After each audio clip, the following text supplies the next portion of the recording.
all of those new state laws that Tallahassee passes every year actually matter. Do they make a difference? Do they get results?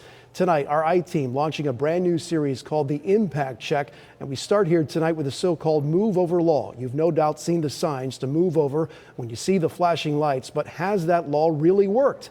Investigative journalist Katie Legrone here tonight with The Impact Check. I don't like to visit here, but I come and decorate it for him. It's a walk Brooke Lawrence never thought she would be taking. Oh, everything stayed. Not now, certainly. Not for him. I don't like to visit my son here. Brooke's son, Austin, was just 24 years old when he died nearly 2 years ago. A tow truck operator at the time, Austin was just doing his job on the side of a busy Orlando parkway when he was struck by a driver who failed to move over. Broken everything. Broken arms, broken legs, broken stomach, brain injury, brain bleed. 25 days after he was hit, the father of two died in the ICU. His son looked out the window every day, waiting for him to come home. He just didn't come home. It's not right. Passed in 2002, Florida's move over law requires drivers move over a lane, or if they can't safely change lanes, to slow down 20 miles under the speed limit when law enforcement, first responders, or tow trucks are stopped on the side of the road. In 2014, the law expanded to also protect construction, sanitation, and utility crews. But more than 2 decades after first taking effect here, is Florida's move over law making life on the side of our roads any safer? He was on the scene less than 15 minutes when it happened. During a recent press conference in Orlando to raise awareness about the law, Brooke told Austin's story. Totally preventable what happened that day. It should have never happened. Marissa Cruz had her own recent tragedy to share too. Not only was Paul an amazing husband and father, in our family he was our hero. Less than 3 months ago, her husband, also a tow truck driver, was also killed by a move-over violator. The pain that our family has felt is heart-shattering. Just tears our hearts out for their families. Both worked for the same tow operator. Slow down, move over, give us some room. Dennis Johnson, the company's owner, is frustrated over preaching a law too many are still breaking. Has it had the impact that you hoped it would? I hope it has a major impact that may start tomorrow or today, but it ain't there yet.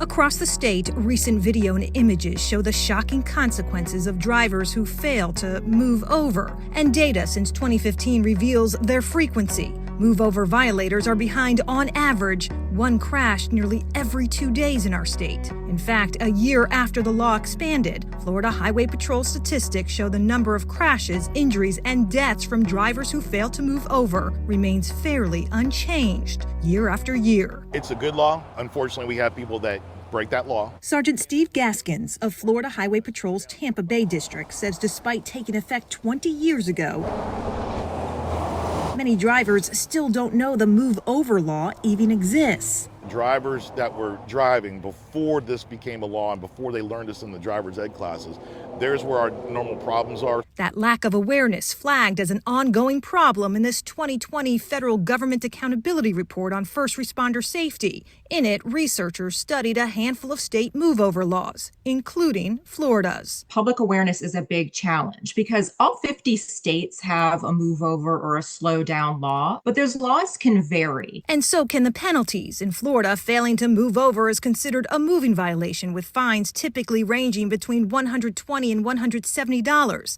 And while violators can also get 3 points on their license, in Illinois, for example, fail to move over and you can get hit with up to a $10,000 fine and 15 points on your license. So it's better to have the law than to not have the law? Oh, absolutely. Could it be stronger? I got to stay away from that one. Needs to be higher penalties, higher fines, maybe even the possibility of losing their license and having it suspended for a period of time. It's getting worse instead of getting better.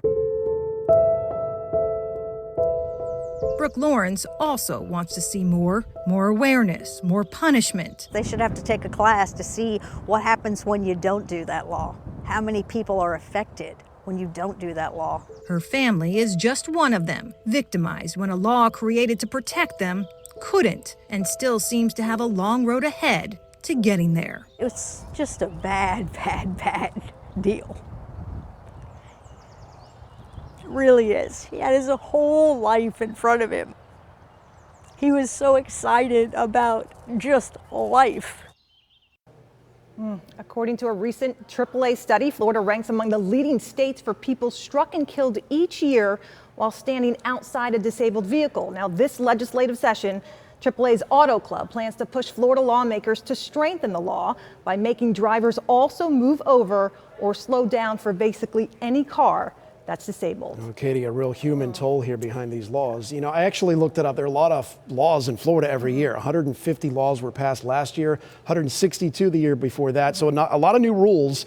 And this is something you're to be tracking in this new series, Impact Check. What are you looking into next? Right. I mean, really, these are laws that we decided, as you pointed, there's a lot of laws that come out, but really years later after they go into effect, what is the impacts? Right. We're looking at the school guardian program. That was a law that was passed after the tragic Parkland shooting, coming up on 5 years this year. But is this law really working to curb gun violence on schools? We're going to be taking a look at texting and driving laws. Is that really working? How challenging is it for law enforcement to actually catch people texting and driving?